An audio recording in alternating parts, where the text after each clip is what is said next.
Bonjour, c'est Ursule encore. On est le 10 décembre 2021. Alors, je viens sur la trompette une seconde fois aujourd'hui et je viens proclamer le retour de notre Seigneur Jésus-Christ. On est vraiment dans les temps de la fin et il est très important de ne pas perdre sa concentration sur le Seigneur Jésus-Christ. En même temps qu'on est concentré sur le Seigneur, amen, en même temps, on fait nos recherches pour demeurer sur le chemin de la vérité, amen. Alors, le chemin de la vérité est un chemin étroit, c'est un chemin resserré. Et on l'a lu, ou bien on l'a vu, je ne sais plus si c'est hier ou ce matin, qu'il y a très peu qui trouvent ce chemin-là. Amen. Et ce chemin, il est dans la présence de Dieu. Et on y arrive malheureusement par beaucoup de souffrance. Je dis malheureusement parce qu'on n'aime pas souffrir. On aime bien le confort, n'est-ce pas? Et souvent, quand on perd ce confort-là, souvent on se retrouve aussi à tourner le dos à Jésus. Il y a beaucoup de personnes qui ont tourné le dos à Jésus à cause du manque dans lequel ils ont été plongés.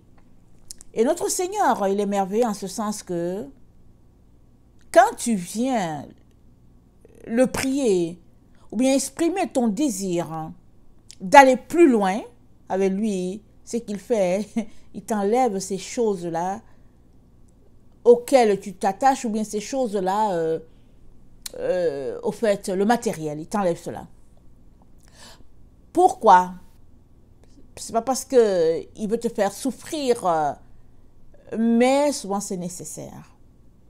Souvent c'est nécessaire que tu passes par là pour que toute ton attention soit sur lui et sur lui seul.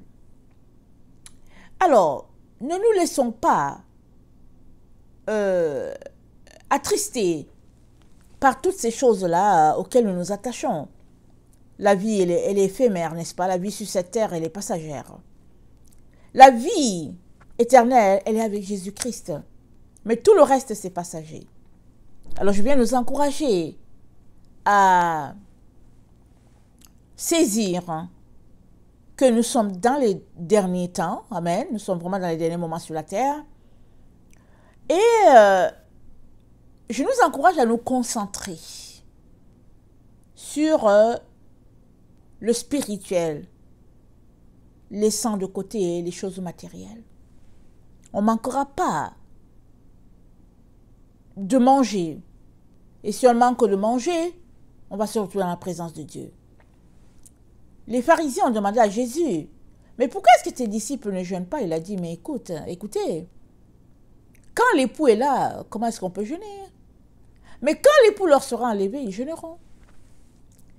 Alors, si nous nous retrouvons dans des situations de difficulté, pas grave. On va retrouver notre merveilleux Seigneur quand les temps sur la terre seront accomplis. Amen. Alors, très actif dans notre transformation. Amen. Je viens parler de... Nous sommes très actifs dans notre transformation. Je ne sais pas pour vous, mais ça fait juste... ça fait pas longtemps que le Seigneur m'a donné de réaliser que notre transformation, c'est-à-dire que quand on sera changé de corps corruptible en corps incorruptible, le Seigneur m'a donné de réaliser que ça ne sera pas comme sous une baguette magique. Quoique souvent quand j'entrevois la chose, je l'ai souvent entrevue comme dans une situation de baguette magique. Comme dans une situation où Jésus-Christ va faire la chose et puis allez, blanc, voilà, on est changé. Paul a dit, en un clin d'œil, vous serez changé. Et ça, c'est vrai.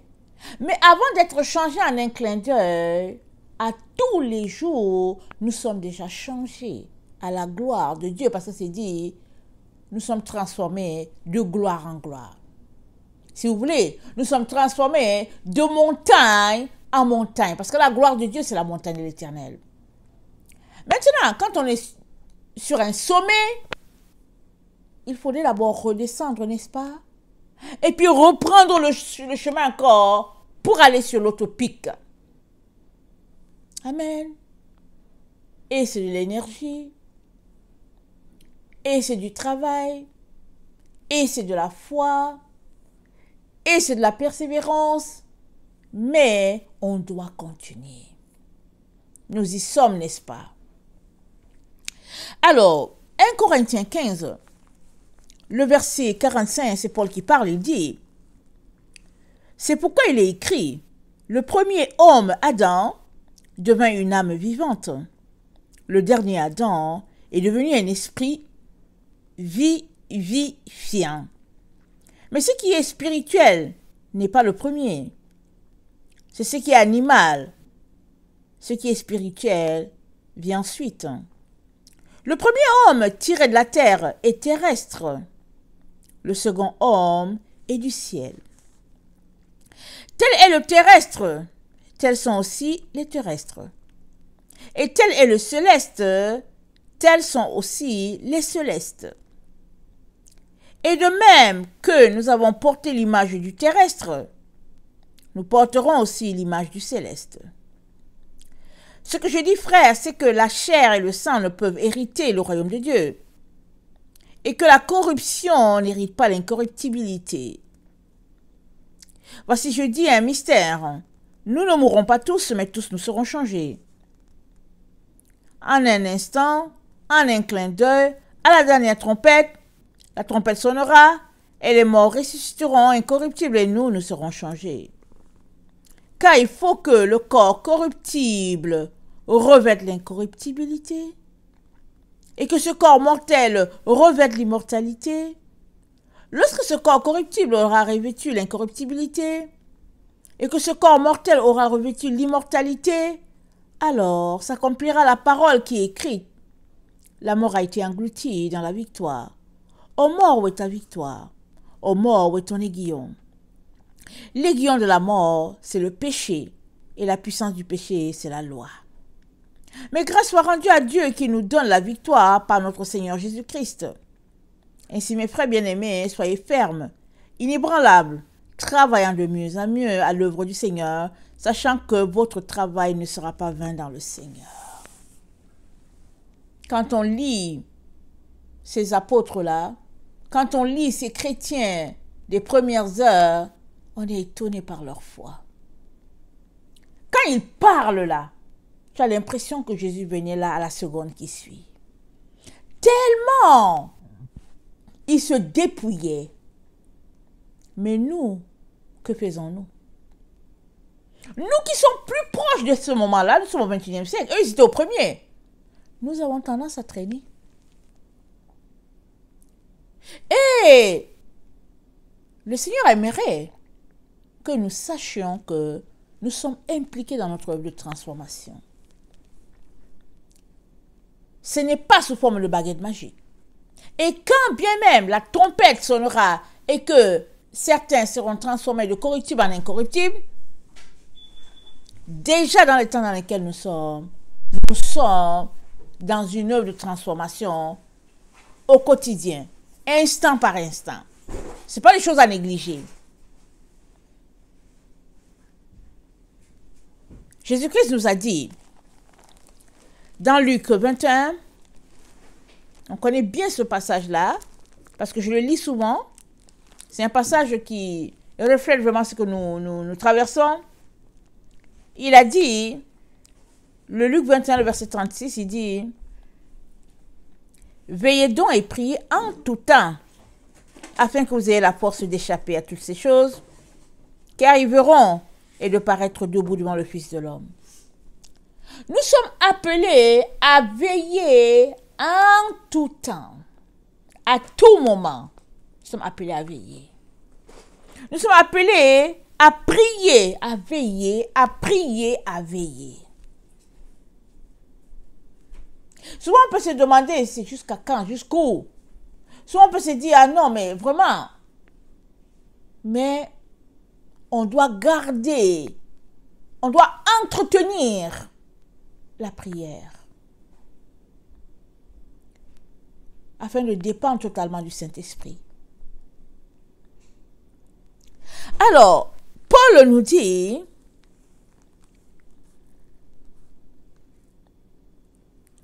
Il dit que la chair et le sang ne peuvent hériter du royaume de Dieu et que la corruption n'hérite pas l'incorruptibilité. Ça veut dire que nous devons penser, agir au niveau de l'esprit. Nous devons laisser tout ce qui est charnel.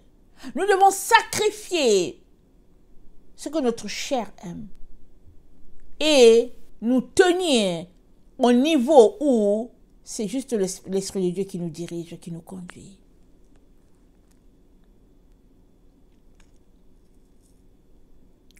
Il dit de même que nous avons porté l'image du terrestre, de même nous porterons aussi l'image du céleste. Tel est le terrestre, tels sont les terrestres. Tel est le céleste, tels sont aussi les célestes. Il est en train de dire qu'il y a une manière de vivre. Si tu penses que tu es du ciel, tout en toi montre que tu es du ciel. Si tu penses que tu es de la terre, alors bon, évidemment, ta vie reflète ce qui se passe sur la terre.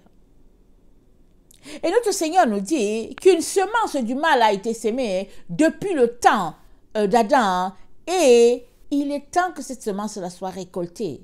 Alors viendra l'autre monde. Dans Esdras, excusez-moi, je vais lire.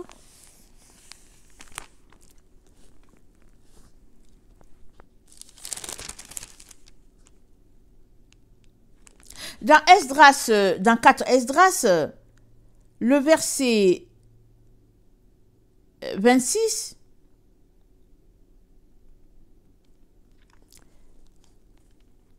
pendant que le frère parle avec l'ange, voilà ce qu'il nous rapporte de la part de l'ange. Il me répondit, si tu es là, tu verras, et si tu vis, tu t'étonneras souvent. Car le monde se hâte rapidement de passer. Il sera incapable de porter les promesses qui, en leur temps, ont été faites aux justes, puisque ce monde-ci est plein de tristesse et d'infirmité.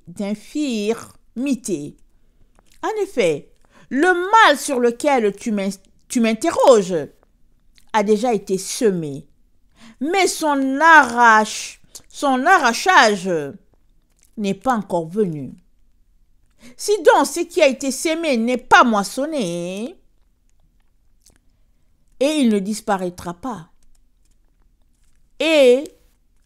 Si donc ce qui est sémé n'est pas moissonné, et s'il ne disparaît pas le lieu où le mal a été sémé, le champ où le bien a été sémé ne viendra pas.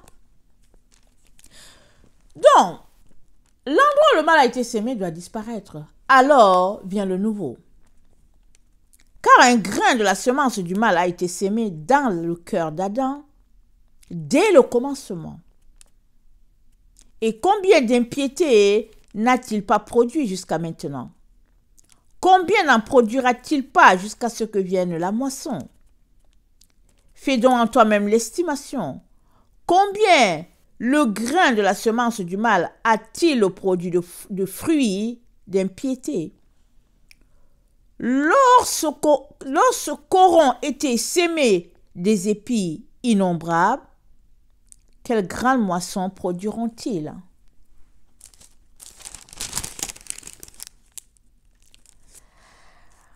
Alors, le mal a été sémé depuis le temps d'Adam, et nous savons combien de justes sont tombés. Et l'ange lui dit, il faut que la moisson arrive. Et nous sommes dans le temps de la moisson. Mais ce sera quand? On ne sait pas. Pourquoi? Parce que c'est Dieu qui a le contrôle, c'est Dieu qui a la télécommande, comme on dit. Mais à nous, il nous dit de nous sanctifier, de nous purifier. Et il dit, il viendra comme un voleur. Ça veut dire que ça, c'est une donnée que nous n'avons pas. La donnée que nous pouvons contrôler, c'est nous-mêmes. C'est de travailler sur nous-mêmes. C'est de travailler à notre transformation. C'est de travailler à cela. D'être honnête envers soi-même. Et de tout faire pour ne pas garder en soi des choses que Dieu n'aime pas. Paul a dit quoi? Paul a dit, je traite durement mon corps, de peur que, ayant prêché, moi-même je sois rejeté. Paul a prêché, hein? Il a prêché. Et il a dit qu'il traite durement son corps. Combien plus forte raison, à combien plus forte raison devons-nous, nous, traiter durement notre corps?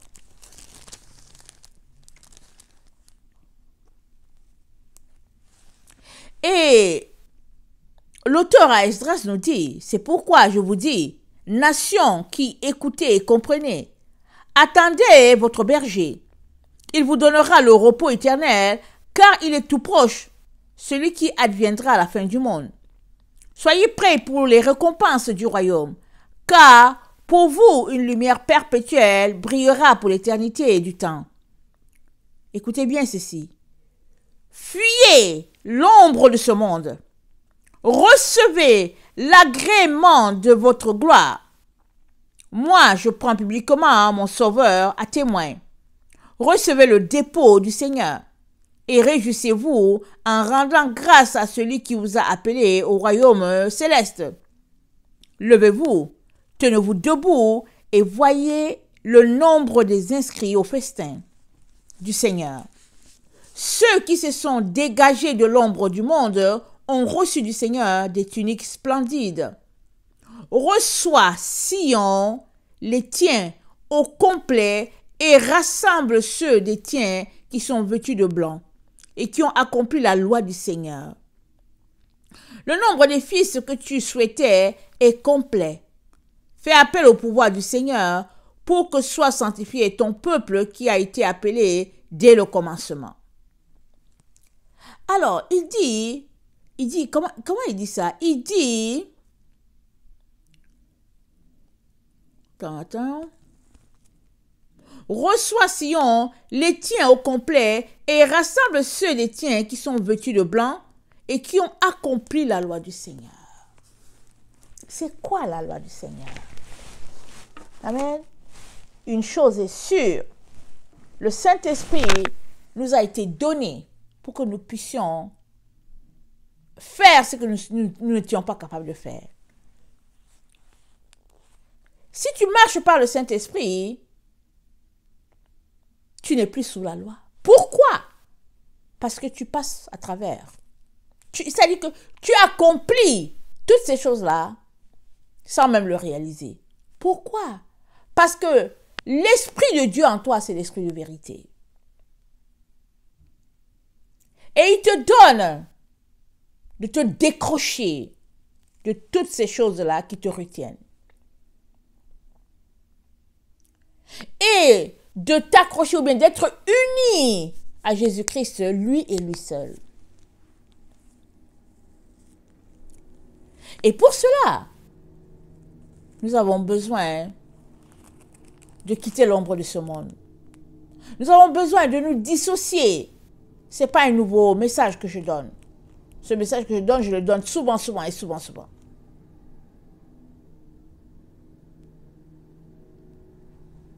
Ceux qui sont conduits par l'Esprit de Dieu sont fils de Dieu, dit la parole de Dieu. Mais est-ce que ça veut dire que le Saint-Esprit ne parle pas à certains des enfants? C'est pas ça. Le Saint-Esprit parle à tous les enfants de Dieu. Mais seuls ceux qui obéissent au Saint-Esprit prouvent qu'ils sont enfants de Dieu. D'autres n'obéissent pas. Ou bien d'autres n'obéissent plus. Ou bien ne veulent pas tout simplement.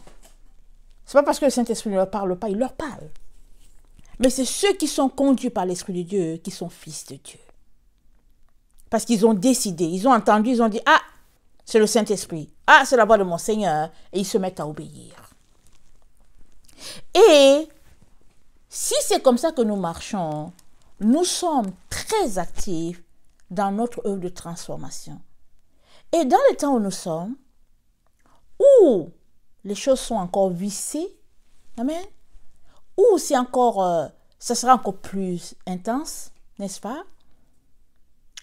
Dans les épreuves, dans la privation, ça sera encore plus intense. On doit s'accrocher et ne pas refuser notre transformation. On est dans les temps où ceux qui se réclament de Christ seront persécutés beaucoup. On est dans les temps où il y a une loi. Amen. Il y a une manière de faire dans ce monde. Et ceux qui disent que non, nous là, nous venons d'ailleurs, ceux-là, ils seront mal vus. Et ils payeront du fait qu'ils refusent de se plier à la loi des dieux de la terre, si on peut le dire ainsi.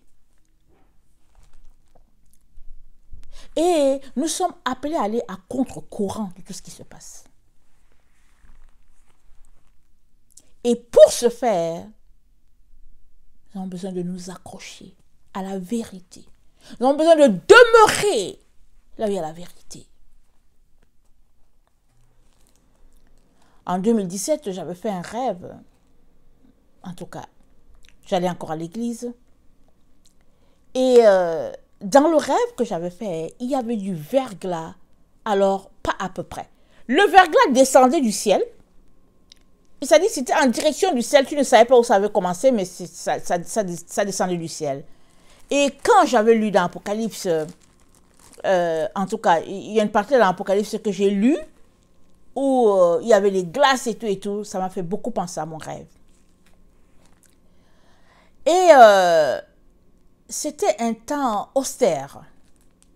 C'était désert. C'était du froid. Et très difficile de fonctionner. Amen. Très, très difficile.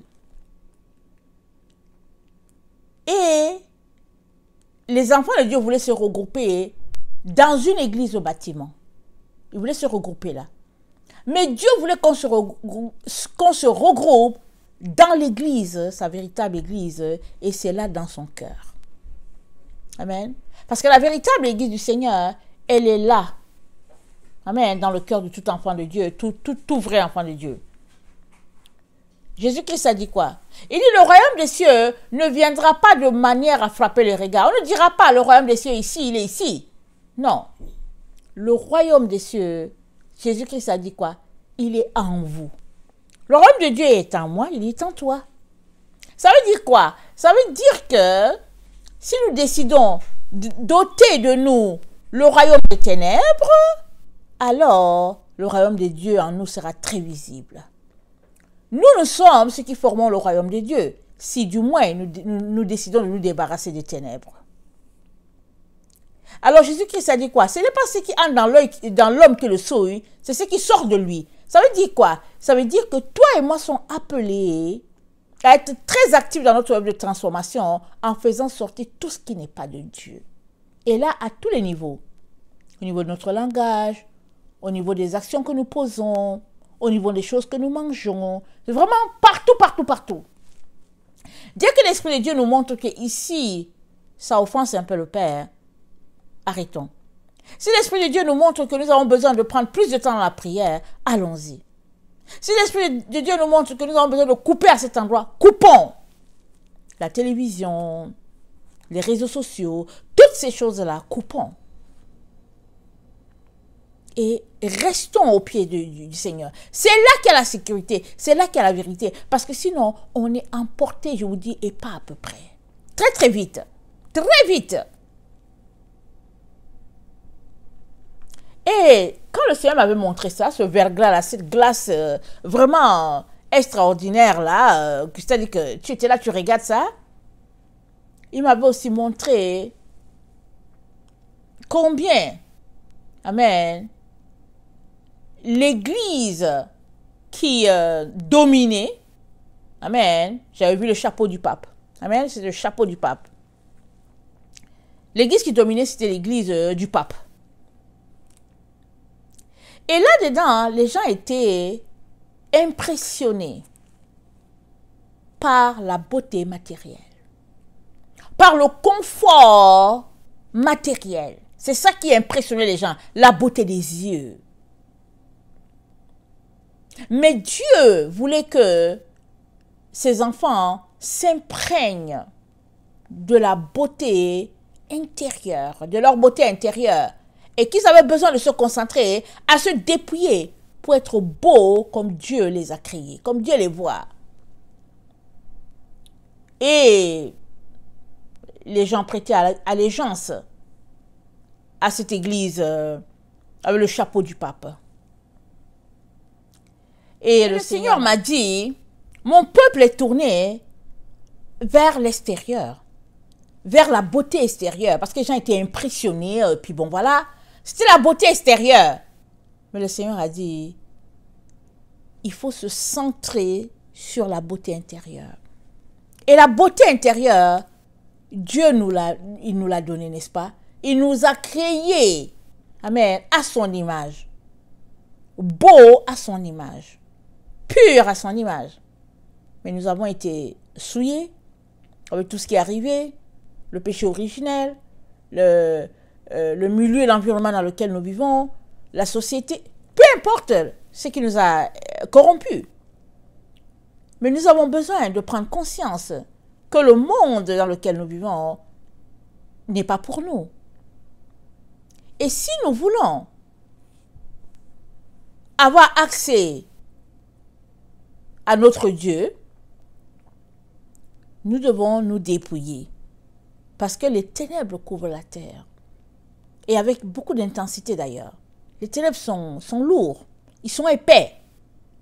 Mais la gloire de Dieu se lève sur l'enfant de Dieu. La gloire de Dieu se lève sur Israël. Donc la gloire de Dieu se lève sur tout enfant de Dieu qui veut marcher sur le Dieu d'Israël. Et ce n'est pas sans effort de ta part. Tu dois faire un effort. Tu dois...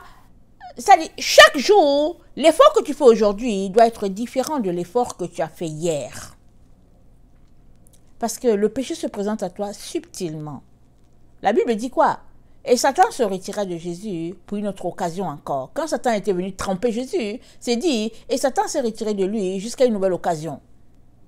Satan te trompe aujourd'hui, il va te tromper demain. Si aujourd'hui tu as dominé, tu as gagné, bravo. Dis encore, Seigneur, ouvre mes yeux. Amen. Il n'y a pas longtemps, j'étais retrouvée dans une situation vraiment très, très intense, hein? De pression. La pression était tellement intense. Amen. Je continue de prier, prier, cherchant la face de Dieu, prier, prier, prier, prier. Et le Seigneur m'a dit, il m'a dit, voici la voie dans laquelle l'ennemi voulait t'amener. Il voulait t'amener là, afin que tu ne puisses pas accomplir ce que je voulais que tu accomplisses. Mais la pression est souvent telle que tu te dis, ok, ça y est, il y en a marre, comme on dit. Mais c'est à genoux que se trouve la victoire. Parce que alors que nous prions, amen, le Saint-Esprit, c'est lui qui soupire pour nous, qui prie avec nous. Nous sommes environnés d'une si grande nuée de témoins. Les anges de Dieu sont là. Amen. Et on peut partager à des frères et des sœurs, voilà la situation dans laquelle on passe, aussi ils prient pour nous. Rappelons-nous, je pense qu'Israël était en combat. Je ne sais plus si c'était Moïse ou bien Élie. Et le combat battait son plein. Je pense que c'est Moïse. Il y a 2 personnes qui sont venues lui tenir la main. Je pense que c'est Moïse. Pendant que Moïse baissait le bras, quand Moïse baissait les bras, Israël perdait. Mais quand Moïse gardait les bras en l'air, alors Israël gagnait. Et c'est resté comme ça. Ça a commencé dans la journée, c'est resté comme ça jusqu'au coucher du soir, je pense, jusqu'au coucher du soleil, voilà. Et Israël a eu la victoire. Mais quand tu t'arrêtes, tu te dis, Seigneur, c'est fort. Comment se fait-il que toi, le Dieu puissant, le Dieu créateur, qui a appelé ton serviteur, comment se fait-il que la victoire n'a pas été allée d'un seul coup comme ça? Pourquoi? Mais Dieu a voulu qu'il soit impliqué, que Israël soit impliqué avec lui dans ce combat. Parce que Dieu, il peut venir, allez, d'un seul, d'un clin d'œil, il claque ses ennemis. Mais dans chaque situation, il y a une leçon. Mais il y avait aussi la foi. Amen. Il y avait la foi qui est impliquée. Israël a gagné. Et le combat n'a pas été facile. Sachez que les combats ne sont pas faciles. Aujourd'hui, ce que tu vis, ça peut être léger par rapport à ce que tu as vécu hier, par exemple. Ou bien ça peut être léger par rapport à ce que tu vivras demain. Mais toujours est-il que tu dois garder le focus sur ce que Dieu t'appelle à faire. Et croire en lui afin qu'il te donne d'arriver jusqu'au bout. Tu es impliqué dans ton œuvre de transformation. Ça, c'est sûr et certain. Alors, il dit, ce qui est spirituel n'est pas le premier, c'est ce qui est animal. Ce qui est spirituel vient après. Le premier homme tiré de la terre est terrestre. Adam était terrestre. Mais le second, il est céleste et c'est notre Seigneur Jésus. Tel est le terrestre, tels sont les terrestres. Tel est le céleste, tels sont les célestes. Alors, de même que nous avons porté l'image du terrestre, nous porterons aussi l'image du céleste. Alors, c'est une garantie que nous allons porter l'image du céleste si nous demeurons accrochés à notre Seigneur.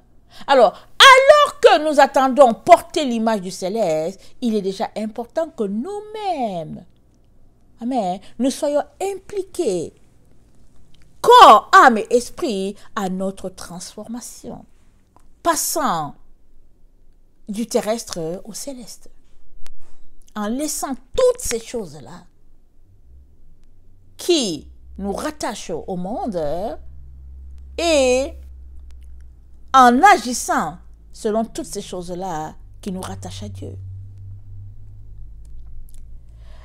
Il dit, le verset 54 de 1 Corinthiens 15, « Lorsque ce corps corruptible aura revêtu l'incorruptibilité, et que ce corps mortel aura revêtu l'immortalité, alors s'accomplira la parole qui est écrite, la mort a été engloutie dans la victoire. Ô mort, où est la victoire? Où est ta victoire? Ô mort, où est ton aiguillon? L'aiguillon de la mort, c'est le péché, la puissance du péché, c'est la loi. » Amen. L'aiguillon de la mort, c'est le péché. Tant et aussi longtemps que nous sommes portés à pécher, amen, alors la mort nous tient encore. Jusqu'au moment où on décide qu'on ne veut plus pécher. Et nous le savons, toi et moi, que même quand on ne veut pas pécher, il arrive que souvent on pêche. C'est en ce sens-là que Jean a dit, et si nous péchons, nous avons un avocat auprès du Père. Mais nous ne devons pas pécher volontairement et dire que bon, ok, l'avocat est auprès du Père. Non, ça ne marche pas. Mais si nous péchons, mais s'il nous arrive de tomber, alors l'avocat qui est auprès du Père va nous défendre. Mais alors que nous attendons de revêtir notre corps céleste, nous devons tout faire pour quitter le monde de l'incorruptibilité.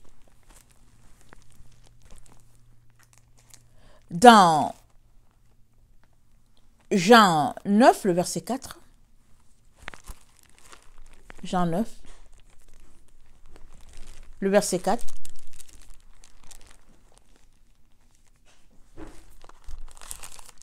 Jésus-Christ nous dit, « Il faut que je fasse, tandis qu'il est jour, les œuvres de celui qui m'a envoyé. La nuit vient où personne ne peut travailler. Pendant que je suis dans le monde, je suis la lumière du monde. » Je suis la lumière du monde. Mais Jésus est toujours dans le monde. Quand il parlait de son état physique, n'est-ce pas? Et même après, amen, avant de partir, il a dit, je vous donnerai un autre consolateur. Un autre, comment il a dit ça? Oui, un autre consolateur. Il est en train de dire que lui, il était un, et il donnait à ses disciples un autre, qui était le Saint-Esprit. Et il dit, ce n'est pas la nuit que nous devons travailler, mais c'est le jour. Pourquoi? Parce que quand la nuit arrive, on ne peut pas travailler, tout est sombre, tout est noir. Et c'est pénible, le travail de la nuit. Mais Dieu est gracieux, de telle sorte que dans ces temps de nuit où nous nous trouvons, s'il y en a qui se réveillent maintenant, Dieu va les aider. Mais il nous dit, pendant qu'il fait jour, il est très important de travailler.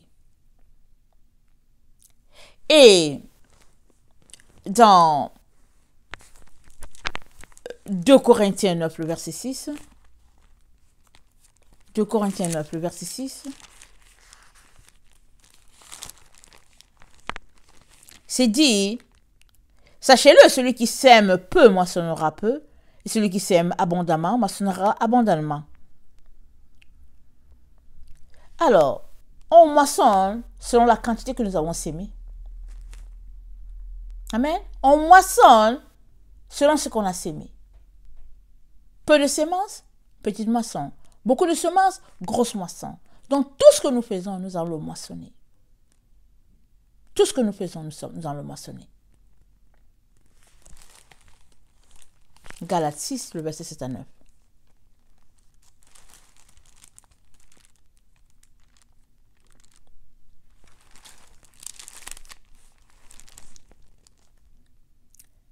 Ne vous y trompez pas. On ne se moque pas de Dieu. C'est qu'un homme aura sémé, il le moissonnera aussi. Celui qui sème pour sa chair, moissonnera de la chair la corruption. Mais celui qui sème pour l'esprit, moissonnera de l'esprit la vie éternelle. Ne nous lassons pas de faire le bien, car nous moissonnerons au temps convenable si nous ne nous relâchons pas. Ainsi donc, pendant que nous en avons l'occasion, pratiquons le bien envers tous et surtout envers les frères de la foi. Amen. Donc, si nous sémons de la chair, si nous sémons de la chair la corruption, nous moissonnerons aussi la corruption. Attends, c'est comment dit? Si nous sémons pour la chair, nous moissonnerons la corruption. Si nous sémons pour l'esprit, nous moissonnerons de l'esprit la vie éternelle. Je viens vraiment nous encourager à ne pas nous laisser distraire par ce qui se passe. Souvent, la pression est forte. Alors qu'on veut s'accrocher au Seigneur, il y a à côté la famille, les amis, tout le monde qui va nous dire « Mais tu es fou, tu es folle ?» Ils vont te dire ça. On dit « Ça va pas? Mais tu ne sais pas quand est-ce qu'il va venir. Tu peux prendre cette décision. » On est vraiment dans le temps où on doit se concentrer, chercher à entendre Dieu. Et souvent, on ne l'entend pas. Mais on doit tous se concentrer. Vraiment, enquiquiner le Père pour trouver la voie. C'est vraiment des temps difficiles. C'est des temps où souvent tu penses que tu vois, mais tu ne vois pas. Tu penses que c'est là, mais tu n'as pas vu. C'est vraiment des temps. Pour tout être humain, c'est un temps difficile.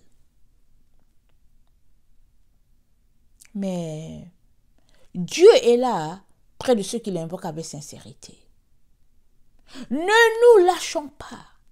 Ne nous relâchons pas. Mais persévérons. Persévérons. Jésus-Christ a dit quoi? Apocalypse 3, verset 10. Il dit, parce que tu as gardé la parole de la persévérance, je te garderai aussi. Alors la tentation qui vient éprouver tous les habitants de la terre, il n'y a pas quelqu'un qui est exclu. Tout le monde est dedans. Tous, là où nous sommes là, tout le monde.